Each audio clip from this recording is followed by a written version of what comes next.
अनोखी दवाई। काफी समय से दादी की तबीयत खराब थी। घर पर ही 2 नर्स उनकी देखभाल करती थीं। डॉक्टर ने भी अपने हाथ उठा दिए थे और कहा था जो भी सेवा करनी है कर लीजिए। दवाइयाँ अब अपना काम नहीं कर रही हैं। उसने घर में बच्चों को हॉस्टल से बुला लिया था। काम के कारण दोनों मियाँ बीवी काम पर चले जाते। दोनों बच्चे बार बार अपनी दादी को देखने जाते। दादी ने आंखें खोली तो बच्चे दादी से लिपट गए।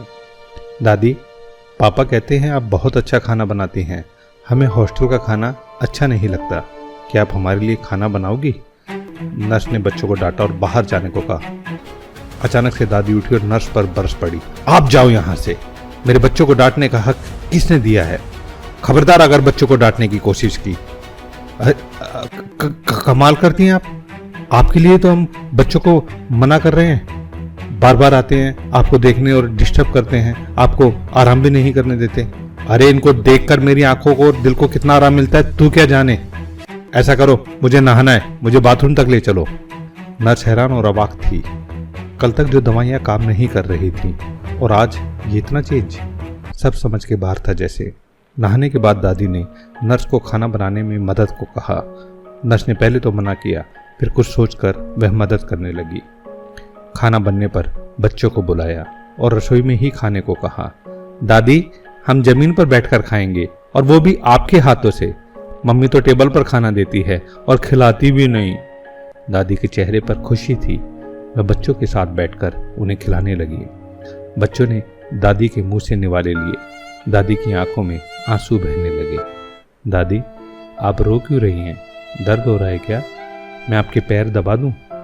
अरे नहीं, ये तो बस तेरे बाप को याद करके आ गए थे आंसू।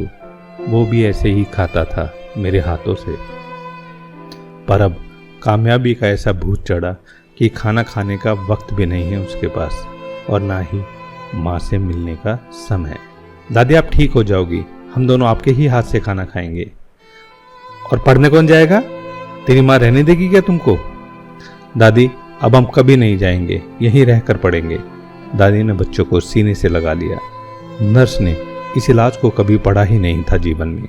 अनोखी दवाई थी यह, अपनों का साथ हिल मिलकर रहने की। दादी ने नर्स से कहा, आज के डॉक्टर और नर्स क्या जाने कि भारत के लोग 100 साल तक निरोगी कैसे रहते थे। छोटा सा गांव, सुविधा कोई नहीं, हर घर में गाय, खेत के काम, कुएं से पानी लाना, मसाले कूटना, अनाज दलना, दही बनोना, मक्खन निकालना, एक घर में कम से कम 20 से 25 लोगों का खाना बनाना, कपड़े धोना, कोई मिक्सी नहीं, ना ही वॉशिंग मशीन या कुकर। फिर भी जीवन में कोई रोग नहीं, मरते दिन तक चश्मे नहीं और दांत भी सलामत। ये सभी केवल परिवार का प्यार मिलने से होता था। नर्स तो ये सुनकर हैरान रह गई और दादी दूसरे दिन ठीक हो गई। आइए बने हम भी ऐसी दवा अपनों की। अपने तो अपने होते हैं।